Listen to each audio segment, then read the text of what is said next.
हरे कृष्णा। ओम नमः शिवाय। कल हमने कथा में चर्चा की थी मनसा की और अंधपुत्र आड़ी की। मनसा का मैंने आपको ये बताया था कि उसे 2 सुरक्षा कवचों में बांध कर रख दिया जाता है ताकि जब तक उसकी ऊर्जाएं संतुलित नहीं हो जाएंगी वो उसी सुरक्षा कवच में रहेगी। और दिति जी और वासुकी जी को ये दायित्व सौंपा जाता है कि वो रक्षा करेंगे, वो दोनों मिलकर रक्षा करेंगे उसके कवच की। वहीं दूसरी ओर महादेव जब आड़ी के समक्ष जाते हैं आड़ी को देखने के लिए, आड़ी तो खैर पहले ही मैंने आपको बताया था कि जब वीरभद्र जी को भेजा जाता है आड़ी तो उसी समय वहाँ से भाग जाता है, लापता हो जाता है और जाकर सबसे बड़ी गलती जो वो अपनी ज़िंदगी की कर जाता है उस समय जब वो माता पार्वती का रूप धारण करके महादेव के समक्ष पहुँच जाता है और उसी दिन उसकी ज़िंदगी का अंत हो जाता है। अब आड़ी तो अपने प्राण छोड़ चुका है, उसकी तो अपनी इस ज़िंदगी से उसको अंत प्राप्त हो चुका है। वही समय धीरे धीरे धीरे बढ़ता जा रहा था और मनसा का समय भी एक युग के पश्चात ऐसा आ गया कि वो कवच से निकलने के लिए तैयार थी। महादेव सोच में होते हैं, कहते हैं कि मनसा जो है इसका समय आ चुका है, अब ये कवच से बाहर निकलेगी। और उनको थोड़ी सी चिंता इस बात की है कि उसके अंदर अभी भी नकारात्मकता शेष है। कार्तिकेय जी कहते हैं, पिताजी मनसा की उत्पत्ति आपके मन से हुई है। आपने और माँ ने इस बात के लिए कितनी मेहनत करी है कि उसके सभी अव्यवस्थित पंचभूतों को आपने मिलकर संबलित किया, उनको संतुलित किया। ये सब तो आप कर चुके हैं, तो क्या मनसा की मानसिकता में नकारात्मकता अभी भी है? आप जिस प्रकार से चिंतित हो रहे हैं उससे एक बात ज्ञात हो रही है कि आपको चिंता इसी बात की है कि मनसा जब अपने कवच से बाहर निकलेगी तो उसके अंदर नकारात्मकता अभी भी होगी। तो कैसे पिताजी, जब आपने और माँ ने सारे तत्वों को संतुलित किया है तो फिर वो ऊर्जा, नकारात्मक ऊर्जा मनसा में कैसे होगी? महादेव इस समय हमें समझाते हैं शरीर की संरचना के बारे में। वैसे तो मैं जानती हूँ कि आप सबको ये बातें ज्ञात हैं, आप सब महानुभाव हैं, परंतु फिर भी कथा में ये इस बात की चर्चा करना आवश्यक है, इसीलिए मैं इस बात की यहाँ चर्चा करूँगी। महादेव कहते हैं कि पुत्र, शरीर 3 प्रकार के होते हैं, स्थूल शरीर, सूक्ष्म शरीर और कारक शरीर। ये 3 प्रकार के शरीर होते हैं। स्थूल शरीर वो होता है जो हमारे अंग प्रत्यंग होते हैं, हमारे अंग हैं, उप अंग हैं जो प्रत्यक्ष हैं। जो शरीर हमारा दिखाई दे रहा है वो शरीर हमारा स्थूल शरीर है। उसके बाद इसे स्पर्श किया जा सकता है। सबसे पहली बात है कि हमारे स्थूल शरीर को हम स्पर्श कर सकते हैं, कोई भी स्पर्श कर सकता है। सूक्ष्म शरीर जो है ये अप्रत्यक्ष होता है पुत्र।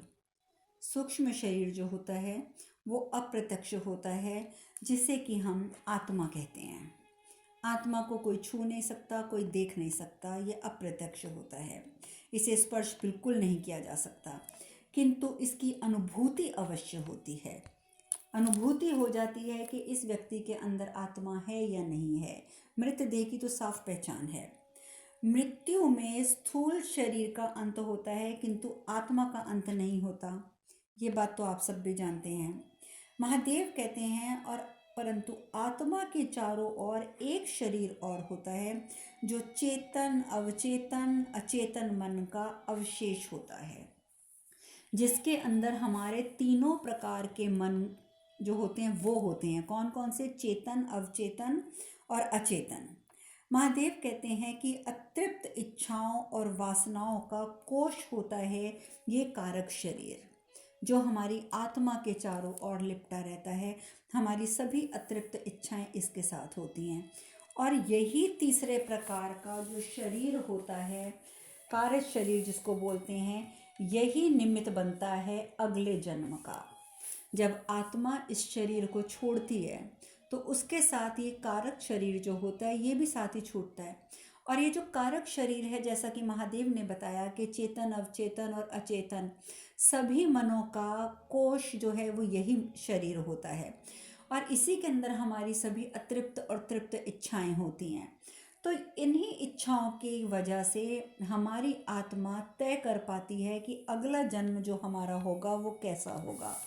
इसीलिए क्यों कहा जाता है कि अंत समय में सब कुछ छोड़ देना चाहिए, अंत समय में भगवान का स्मरण करना चाहिए, परंतु सिर्फ अंत समय में करने से वैसे कुछ होता नहीं है। ये तो सिर्फ एक कहने सुनने की बात है। यदि आप सही मायनों में चाहते हैं, सही मायनों में यदि आप चाहते हैं कि आपका जो अगला जन्म है वो बहुत अच्छा हो, और आपके अंदर एक इच्छा है कि आपका अगला जन्म कैसा हो, तो आपको अपनी सभी अतृप्त इच्छाओं का अंत यहीं करना होगा।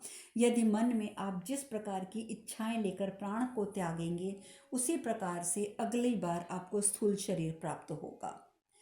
महादेव कहते हैं कि जिसे पार्वती ने और मैंने शांत और संतुलित किया था, वो मनसा का स्थूल शरीर था। ये आपको पता है कि हमारा जो स्थूल शरीर है ये पंच महाभूतों से बना है, तो उसका तो ये स्थूल शरीर भी, जो पंच महाभूत थे वो असंतुलित थे, तभी उसके अंदर से जो ऊर्जा प्रवाहित होती थी, तो उसके शरीर से वो ऊर्जा बाहर निकलकर सबको प्रभावित कर सकती थी।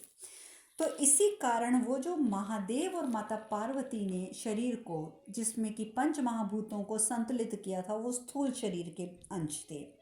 और सूक्ष्म और कारण शरीर तो अब भी वही है जो पहले था।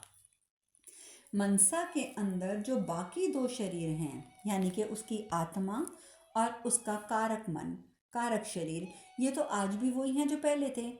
महादेव कहते हैं कि हमने तो जो ठीक किया था, संतुलित किया था, वो सिर्फ स्थूल शरीर था। तो नंदी जी कहते हैं, किंतु प्रभु, मनसा की उत्पत्ति का उद्देश्य तो नागलोक का उद्धार करना था, तो फिर वो स्वयं नागलोक के वातावरण को नकारात्मक रूप से प्रभावित कैसे कर सकती है, और वो नागलोक में जाकर स्वयं भी प्रभावित कैसे हो गई, जबकि उसका उद्देश्य तो था वहाँ आपका उद्धार करना। महादेव कहते हैं कि किसी भी तत्व को उसके वातावरण के प्रभाव से वंचित कैसे किया जा सकता है नंदी। कोई भी तत्व जिस वातावरण में रहता है, उस वातावरण का प्रभाव तो उसके ऊपर पड़ेगा ही पड़ेगा, उसे कैसे वंचित किया जा सकता है। जब तक अंतर्मन योग साधनाओं के द्वारा पूर्ण परिपक्व ना कर लिया जाए, तब तक वातावरण का प्रभाव हम पर पड़ता है। जब तक, महादेव कहते हैं कि जब तक कोई व्यक्ति पूर्ण रूप से योग साधनाओं से स्वयं को पूर्ण नहीं कर लेता, पूरे तरीके से परिपक्व नहीं कर लेता, तब तक वातावरण का प्रभाव उस व्यक्ति पर पड़ता ही पड़ता है। वैसे तो बड़े बड़े महायोगी भी जो हुए हैं, वो भी वातावरण के प्रभाव से सुरक्षित नहीं रह पाए, वो कहीं ना कहीं आकर वातावरण से प्रभावित हो ही जाते हैं। और जहाँ तक मनसा का सवाल है, महादेव कहते हैं मनसा तो भी निर्माण की प्रक्रिया में है, अभी तो उसके स्थूल शरीर का भी निर्माण हो रहा है, उसके मन में भी परिपक्वता नहीं आई है, तो अभी तो वह निर्माण की प्रक्रिया में है। तो नंदी कहते हैं, प्रभु, परंतु अब तो युगांतर परिवर्तित हो चुका है, एक युग बीत चुका है, क्या अब भी मनसा परिपक्व नहीं हुई है? क्या अब भी वो परिपक्व नहीं हुई? महादेव कहते हैं, जैसे काया पर घाव के चिन्ह बने रहते हैं, उसी प्रकार अवचेतन मन पर प्रहार की स्मृतियां सदैव बनी रहती हैं। देखिए, जब हमें चोट लगती है, महादेव हमें यही समझा रहे हैं कि जैसे ही हमें चोट लगती है, तो उसमें से ठीक है, खून में निकल रहा है, दर्द भी हो रहा है, सब कुछ हो रहा है। अब समय के साथ साथ क्या होता है कि वो चोट तो ठीक हो जाती है, हम उसकी दवा दारू कर लेते हैं, उस पर पट्टी बांध लेते हैं, उस पर दवाइयाँ लगाते हैं, वो चोट हमारी ठीक हो जाती है, वो ज़ख्म हमारा भर जाता है, लेकिन उसका जो निशान होता है वो हमारी काया के ऊपर रह जाता है, हमारे शरीर पे रह जाता है। और जब भी हम उसको देखते हैं तो हमें स्मरण आ उठता है ना कि देखिए ये हमें ऐसे चोट लगी थी। हम याद करते हैं ना अपने पुराने जख्मों के निशानों को देखकर। महादेव कहते हैं, जिस प्रकार से काया के ऊपर जख्म का निशान रह जाता है, किसी भी चोट का निशान रह जाता है, उसी प्रकार से अवचेतन मन पर प्रहार की स्मृतियां सदैव बनी रहती हैं। यानी कि अगर किसी ने आपके लिए कुछ गलत कह दिया, ठीक है, आपने तो हो सकता है कि आप जैसे सपोज आपको किसी ने आपकी हत्या ही कर दी, मैं ये उदाहरण दे रही हूँ कि किसी ने आपकी हत्या कर दी, आपके तो प्राण बाहर निकल गए, ठीक है। लेकिन जब आपके प्राण निकले तो आपके प्राणों के साथ आपकी आत्मा के साथ जो कारक शरीर बाहर निकला, यानी कि अतृप्त इच्छाओं का और चेतन अवचेतन मन का भंडार, तो उसमें ये चीज़ निहित थी कि उसकी हत्या कर दी गई है। तो अब वो व्यक्ति जिसकी हत्या हुई है उसको अगला जन्म मिल जाता है, उसको दूसरा शरीर भी मिल जाता है, लेकिन उसके मन के ऊपर वो जो स्मृति है कि उसकी हत्या हुई थी वो उसके अवचेतन मन पर बनी रहती है। और जब आत्मा एक नए शरीर में प्रवेश करती है तो वो कारक शरीर भी साथ प्रवेश करता है। और यही कारण होता है कि पूर्व जन्म की स्मृतियाँ हमारे मन मस्तिष्क पर हावी रहती हैं। आप लोग जानते हैं कि जो एक आम व्यक्ति होता है, एक नॉर्मल इंसान होता है, उस व्यक्ति के अंदर 3 से 5 साल तक स्मृतियाँ रहती हैं पूर्व जन्म की।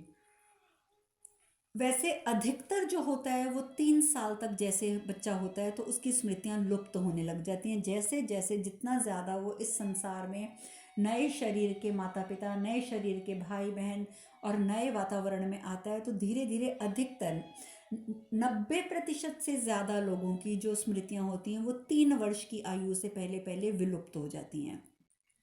परंतु जिन जो दिमागी तौर पे थोड़े कमज़ोर होते हैं उनकी स्मृतियाँ 5 साल तक रह जाती हैं। और जो बच्चे मानसिक तौर पर विकलांग होते हैं, जिनको ऑटिस्टिक कहा जाता है, उन बच्चों के अंदर ये स्मृतियाँ कभी कभी तो कम से कम 8 साल तक रहती हैं, 8 साल तक। और 8 साल के बाद वो बच्चा अपनी उन स्मृतियों को भूल पाता है। तो खैर ये बहुत विस्तृत विषय हो जाएगा यदि हम इस पर चर्चा करने लगे तो, परंतु महादेव ने बहुत उत्तम और बहुत आसान तरीके से हमें समझाया है कि जिस प्रकार काया पर घाव के चिन्ह बने रहते हैं उसी प्रकार अवचेतन मन पर प्रहार की स्मृतियाँ सदैव बनी रहती हैं। जो तुम्हारे साथ दुर्घटनाएं घटेंगी, जो तुम्हारे साथ कुछ अधूरी इच्छाएं छूट जाएंगी शरीर छोड़ने से पहले जो रह गई हैं, वो सब उस अगले शरीर में चली जाती हैं और मौका मिलने पर वो सर भी उठाती हैं। ये भी स्मरण रखिएगा कि जब ऐसी स्थितियां पुनः उत्पन्न होती हैं तो वो स्मृतियां दोबारा उजागर भी हो जाती हैं।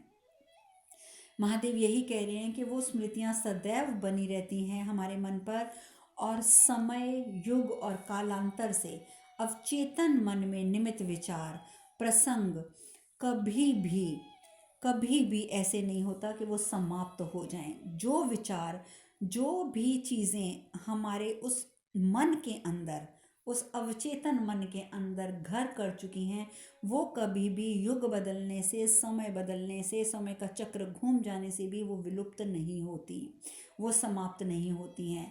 कोटि कोटि वर्षों और युगों के पश्चात भी यदि व्यक्ति उन्हीं विकट परिस्थितियों में पहुंच जाए तो उसे वह सभी घटनाएं पुनः स्मरण हो आती हैं और वही घटनाएं उसे पुनः विचलित करने शुरू कर देती हैं और वहीं पर ही उसका प्रभाव पड़ने लग जाता है। और यही कारण है कि मैं चिंतित हूँ, क्योंकि मनसा के अवचेतन मन पे जो स्मृतियाँ हैं वो तो आज भी वैसे की वैसे ही हैं।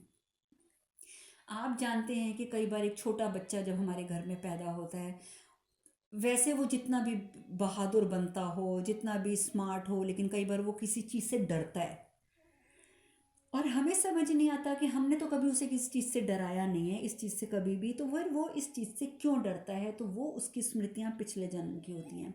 और आप जानते हैं कि कभी अगर बड़े होने तक उसके सामने ऐसी कोई भी स्थिति उत्पन्न हो जाती है जिसमें कि वही चीज़, जिस चीज़ का डर उसका पिछले जन्म में था, वही चीज़ यदि अचानक उसके सामने आती है तो वो चीज़ उसको उसी प्रकार का डर दे देती है जो डर उसे पिछले जन्म में मिला था, जिसकी हल्की हल्की स्मृति उसके इस समय भी अवचेतन मन की ऊपरी परत पे थी, ऊपरी सतह पे थी, जिससे वो अभी तक प्रभावित हो रहा है। तो ये सब चीज़ें बहुत ही, अब तो आजकल डॉक्टर्स और साइंस भी ये चीज़ें मान चुकी हैं कि किस प्रकार से हमारे कितने शरीर होते हैं और उन पर किस चीज़ का कैसा असर होता है। ये सब बातें सुन के गणेश जी बोलते हैं, पिताजी क्या उन स्मृतियों से मुक्त होना संभव नहीं है? क्या कोई उपाय नहीं है इन स्मृतियों से मुक्त होने का? महादेव कहते हैं योग और क्रिया साधनाओं के द्वारा ये संभव है गणेश। यदि कोई व्यक्ति योग करता है, समस्त क्रिया साधनाएं करता है, तो वो उन स्मृतियों से बाहर निकल आता है और अपनी नई स्मृतियां जो हैं बना लेता है। यानी कि वो स्मृतियां जो उसके अवचेतन मन में होती भी हैं, वो उसके आज के जीवन में उसे प्रभावित नहीं कर पाती हैं यदि वो व्यक्ति योग साधनाओं में लिप्त हो जाता है तो। किंतु ये संपूर्णता व्यक्ति की जागरूकता और उसकी इच्छाओं पर निर्भर करता है।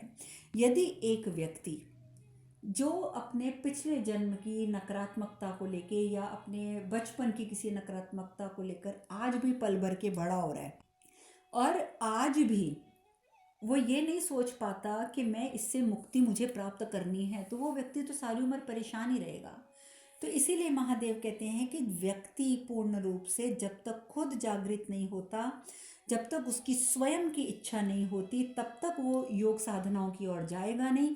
और जब तक वो योग साधनाओं की ओर जाएगा नहीं, तब तक उसके अंदर ये बदलाव नहीं आएगा। उसके पिछले जन्मों की और उसके बचपन की नकारात्मकताएं उसे परेशान करती ही रहेंगी, करती ही रहेंगी, करती ही रहेंगी। माता पार्वती भी ये सब बातें सुन रही होती हैं। माता पार्वती कहती हैं कि देखो, उसमें स्वामी की ऊर्जा अवश्य है, किंतु उसकी परिस्थितियों के प्रति उसकी क्या प्रतिक्रिया होगी, ये निर्णय लेने की उसे पूर्ण स्वतंत्रता है। अब मनसा स्वयं निर्धारित करेगी कि उसके मन में जो विचार है उसके प्रति उसकी प्रतिक्रिया क्या होगी। जैसे जालंधर और अंधक, वो भी तो स्वामी की क्रोधाग्नि और श्वेत बिंदु से उत्पन्न हुए थे। आप जानते हैं कि अंधक जो था वो क्रोधाग्नि था और जो अंधक था वो श्वेत बिंदु था। माता पार्वती कहती हैं किंतु उन सब का परिणाम क्या हुआ हम सबको ज्ञात है। हम सब जानते हैं कि परिणाम क्या निकला था। उसी प्रकार स्वामी के मन से मनसा की उत्पत्ति तो अवश्य हुई है। उसकी यात्रा कैसी होगी, इसका चयन तो केवल और केवल उसे करना होगा। बेशक मनसा उनके मन से उत्पन्न हुई है, परंतु अब वो आगे अपने विचार कैसे रखती है, उसके सामने जब रास्ते आएंगे तो वो किन रास्तों का चयन करती है, ये सब तो मनसा पर निर्भर करता है। और नकारात्मकता से मुक्त होने का निर्णय भी वही ले सकती है कि वो नकारात्मकता से मुक्त होना भी चाहती है या नहीं। इसीलिए तो कहते हैं कि जो लोग आज की स्थिति ऐसी होती है कि डिप्रेशन में चले जाते हैं, जो कहते हैं कि हम अवसाद की स्थिति में हैं, जब वो अवसाद की स्थिति में होते हैं तो उस समय भी यदि व्यक्ति स्वयं चाहे कि मैं अपना इलाज करवाना चाहता हूँ या मैं अपना इलाज करवाना चाहती हूँ, तो वो व्यक्ति तो अपना इलाज भी करा लेंगे, चाहे वो योग साधनाओं में चले जाएंगे या आप कुछ भी कह सकते हैं, ठीक है। लेकिन जो व्यक्ति चाहेंगे ही नहीं, सोचेंगे ही नहीं, तो उन व्यक्तियों के लिए तो कुछ भी नहीं हो सकता, कुछ भी नहीं हो सकता। और यही हालत मनसा की भी है। मनसा के अंदर उसके अवचेतन मन में विचार तो बहुत भरे हुए हैं, लेकिन अब वो उन विचारों का क्या करेगी ये वो खुद सोचेगी। अब ये परिस्थिति तो सब आपस में चर्चा कर रहे हैं। वहीं कैलाश पर वहीं दूसरी ओर सप्त ऋषि ब्रह्मदेव के पास जाते हैं। ऋषि कश्यप कहते हैं कि ब्रह्मदेव, एक युग बीत चुका है, सभी मनसा की प्रतीक्षा कर रहे हैं प्रभु। वो सुरक्षा कवच से बाहर कब आएगी, और क्या वो सुरक्षा कवच से जब बाहर आएगी तो वो एक आम इंसान की तरह अच्छी जिंदगी जी पाएगी। ब्रह्मदेव कहते हैं कि बीते युग में अनेक महत्वपूर्ण घटनाएं हुई हैं। उनमें से कुछ घटनाएं इस युग में भी महत्वपूर्ण थी, जिनका प्रभाव मनसा के मन पर पड़ना सुनिश्चित है, बिल्कुल सुनिश्चित है। और मनसा के बाहर आने में सिर्फ उसी की प्रतीक्षा है कि जब वो बाहर आएगी तो उसकी मनस्थिति पर आज हुए परिवर्तन क्या असर डालेंगे। अब शीघ्र मनसा प्रकट होने वाली है अपने परिवर्तित स्वरूप में, किंतु मनसा के अवचेतन में अब भी नकारात्मकता शेष है। वो उससे मुक्त नहीं हो पाई है ऋषिवर, वो आज भी उस नकारात्मकता से भरी हुई है। सप्तऋषि जो होते हैं ये बात सुनकर कुछ चिंतित हो जाते हैं, वहाँ से प्रस्थान करते हैं। खैर समय पूर्ण होता है, सुरक्षा कवच जो होता है वो फटता है, उसमें से मनसा बाहर निकल आती है। पूरा एक युग बीत चुका है, एक युग के बाद वो बाहर आती है। बाहर आती है तो देखती है, चलते जाते चलते चलते वहाँ से निकल कर चल पड़ती है। उसको अजीब सी दुनिया में बदलाव नज़र आते हैं, परंतु उसे अपने आश्रम का ध्यान होता है। वो चलते हुए अपने घर, अपने आश्रम में पहुँच जाती है। आश्रम में वहाँ पर दैत्य माता दिति, वासुकी, वो सब महादेव की आराधना में लीन होते हैं, शिवलिंग की आराधना कर रहे होते हैं। सप्तऋषि भी वहाँ उपस्थित होते हैं, क्योंकि उन्हें सूचना होती है कि वो मनसा बाहर आने वाली है। वासुकी की दृष्टि मनसा पर जाती है, बहुत प्रसन्न हो जाते हैं वासुकी। मेरी बहन आ गई, मेरी बहन लौट आई, देखो मनसा लौट आई। कश्यप ऋषि कहते हैं निसंदेह महादेव और माता पार्वती की कृपा से ये लौट आई है, उनकी कृपा का ही ये परिणाम है। मनसा जैसे ही बातें सुनती है तो उसका चेहरा उतर जाता है। दिति भी बुलाती है, मनसा जिन महादेव की कृपा से तुम इस रूप में लौटी हो, वापस लौट आप आई हो, आओ पहले आकर प्रणाम करके उनसे आशीर्वाद ले लो, क्योंकि महादेव की कृपा से ही तुम आज जीवित हो। परंतु शिवलिंग को देखते ही वही स्मृतियाँ उभर आती हैं। किस प्रकार मेरे पिताजी की हत्या हुई, किस प्रकार से मेरे पिताजी बोलते रहे कि महादेव मुझे दर्शन दीजिए, मुझे दर्शन दीजिए, उनके प्राण निकल गए, उनकी किस प्रकार से मृत्यु हुई। वही सब दृश्य मनसा के मन में घूमने लगते हैं। मनसा कहती है आभार, आशीर्वाद और आभार। आभार मगर किसका? किसका आभार? कैसा आभार? मैंने तो इनसे कभी नहीं कहा था कि मेरी सहायता करो। मैंने इस महादेव से कभी नहीं कहा था कि मेरी सहायता करो। और वैसे भी सबकी सहायता ये कहाँ से करेंगे, क्योंकि जिसकी सहायता इन्हें करनी चाहिए थी उसकी सहायता उन्होंने उस समय तो करी नहीं। कितना अन्याय हुआ मेरे पिताजी के साथ, कितना अन्याय हुआ, किंतु ये नहीं आए ना रक्षा करने के लिए, ना दर्शन देने के लिए। और फिर मुझे जीवन प्रदान करने का क्या तात्पर्य, क्या लाभ मिला? अच्छा होता यदि वो मेरा जीवन भी वहीं नष्ट कर देते, मुझे भी मृत्यु को प्राप्त होने देते, तो एक मुसीबत खत्म हो जाती। कम से कम मुझे इस प्रकार से अनाथ करके छोड़ा जो उन्होंने, वो तो ना होता ना। भृगु ऋषि बहुत हैरान होते हैं। वो उनको उसको शांत कराते हैं, मनसा आवश्यक नहीं है कि जिसे तुम वास्तविकता समझ रही हो वो सत्य हो। मनसा कहती है मेरे लिए सत्य वही है जो मेरी आंखों के सामने प्रत्यक्ष होता है। मैं किसी की कही सुनी बात को सत्य नहीं मानती। जो मेरे सामने प्रत्यक्ष होगा वही सत्य है, बाकी सब मेरे लिए मिथ्या है, मिथ्या। मैं आपको इस बात का प्रमाण नहीं दूंगी। मैं आपको प्रमाण नहीं दूंगी कि मैं किस बात को सत्य मानती हूँ और किस बात को मिथ्या मानती हूँ, परंतु एक बात निश्चित है कि मैं इन्हें प्रणाम नहीं करूँगी। मैं इन्हें प्रणाम कदापि नहीं करूँगी। ये पूजा पाठ, देवी देवता, भगवान, इन सब का मैं विरोध करती आई हूँ और करती रहूँगी। विडंबना ये है कि इन सब पर मेरे पिताजी बहुत विश्वास करते थे और जिसके कारण उन्हें मृत्यु प्राप्त हुई। तो क्या ये न्याय था? मेरे पिताजी तो महान भक्त थे ना महादेव के, तो किस प्रकार की मृत्यु प्राप्त हुई उन्हें? नहीं, कदापि नहीं, कदापि नहीं। ये सब कैसे हुआ ये सब मैं नहीं जानती, परंतु एक बात तो तय है कि मैं इन सब ढोंगों को नहीं मानूंगी और ना ही मैं किसी और को ये सब ढोंग मानने दूंगी। कश्यप ऋषि फिर समझाने का प्रयास करते हैं, कुछ स्पष्ट शब्दों में बताते हैं कि महर्षि हलाहल महादेव के प्रिय थे और महादेव ने उनका परित्याग नहीं किया था, कदापि नहीं किया था, और कोई अन्याय नहीं हुआ था उनके साथ, बिल्कुल भी नहीं। ये तथ्य स्वयं ऋषि हलाहल को पूर्व ज्ञात था कि उनके साथ कैसा होना है। उन्हें पूर्व ज्ञात था कि तुम्हारे पालन पोषण का उत्तरदायित्व स्वयं उनकी इच्छा के अनुरूप उन्हें सौंपा गया था और उन्हें पता था कि आगे क्या होगा। ऋषि अत्रि भी समझाते हैं, उन्होंने स्वयं इस नियति को स्वीकार किया है मनसा। वो जानते थे कि उनका अंत कैसे होगा, किससे होगा। उन्होंने उसे नियति को स्वयं सहर्ष स्वीकार किया था। मनसा कहती है वाह, नियति को कारण बताकर किसी भी बात को सिद्ध करना कितना सरल है ना? कितना सरल है आप सबके लिए। भृगु ऋषि कहते हैं मनसा, महादेव को समझ पाना अत्यंत कठिन है, अत्यंत कठिन। तुम्हें उसके लिए अपनी बुद्धि को खोलना होगा। मनसा कहती है मैं तो केवल इतना समझ पाई हूँ कि पहले मेरे समक्ष मेरे पिता की हत्या कर दी गई और फिर ये जीवन मुझे व्यतीत करने के लिए छोड़ दिया गया। ये अन्याय है, अन्याय, ये क्रूरता है। महादेव निर्दयी हैं, बिल्कुल निर्दयी हैं। अब तिथि क्रोधित हो जाती है, चिल्ला उठती है, मनसा। अब मनसा तो इसी भ्रम में थी ना कि उसके साथ अन्याय हुआ है, क्योंकि वो नहीं जानती कि हलाहल के साथ, ऋषि हलाहल के साथ अन्याय तो हुआ ही नहीं। ऋषि हलाहल ने तो स्वयं मांगा था कि महादेव की ऊर्जा से उसके प्राण जाएं ताकि उसे मुक्ति प्राप्त हो, परंतु वो तो इसी भ्रम में थी कि जो कुछ हुआ वो गलत हुआ। तिथि उसे फिर समझाने का प्रयास करती है, तुम्हें सत्य से अवगत कराने का समय आ गया है। तुम्हारा सत्य, तुम्हारी उत्पत्ति का सत्य जानना चाहोगी? सुनने का सामर्थ्य है तुम में? तुम्हारे जीवन का सत्य ये है मनसा कि तुम महर्षि हलाहल की पुत्री नहीं हो। उन्होंने केवल तुम्हारा पालन पोषण किया है।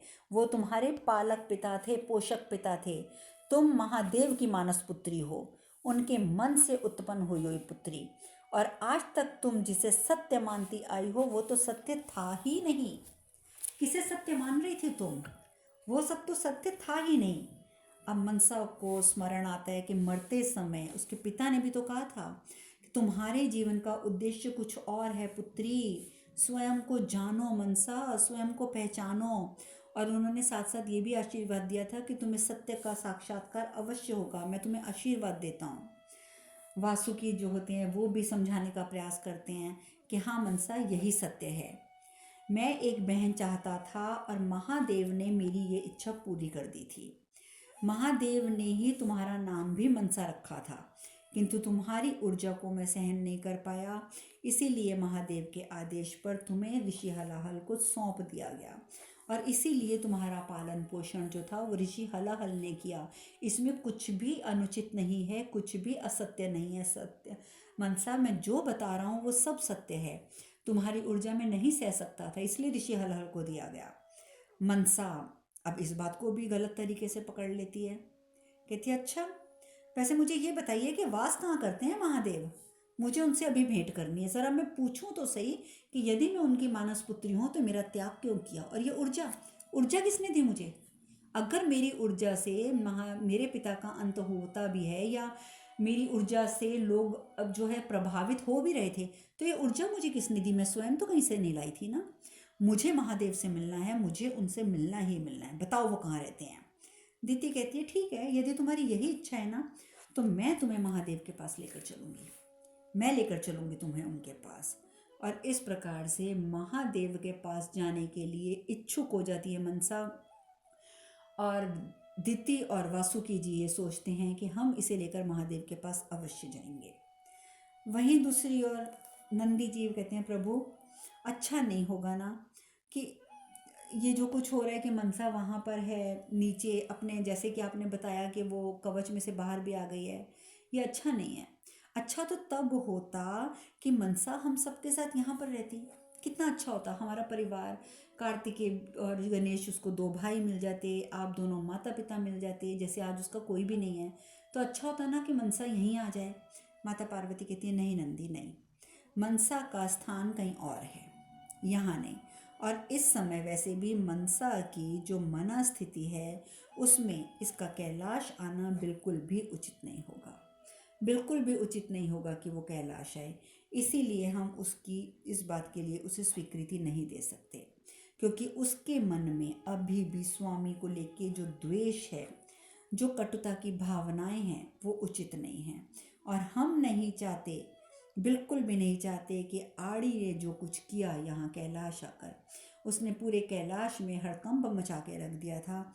हम नहीं चाहते कि आड़ी की भांति मनसा भी कैलाश में आए और उसके बाद यहाँ आकर कुछ समस्या उत्पन्न करे, ये हम बिल्कुल नहीं चाहते। अब माता पार्वती ने तो ये बात कह दी कि वो ये बातें बिल्कुल नहीं चाहती हैं। अब महादेव मनसा को आने के लिए अनुमति देंगे या नहीं देंगे, या उन दोनों की अनुमति के बिना ही दिति और वासुकी उसे कैलाश ले ही आएंगे, ये सब चर्चा अब हम कल करेंगे। आज हम कथा में यहीं विश्राम लेते हैं। हरे कृष्ण कृष्ण कृष्ण हरे हरे, हरे राम राम राम हरे हरे। आप सब खुश रहें, सुखी रहें, स्वस्थ रहें। हरे कृष्णा। ओम नमः शिवाय, ओम नमः शिवाय, ओम नमः शिवाय, ओम नमः शिवाय, ओम।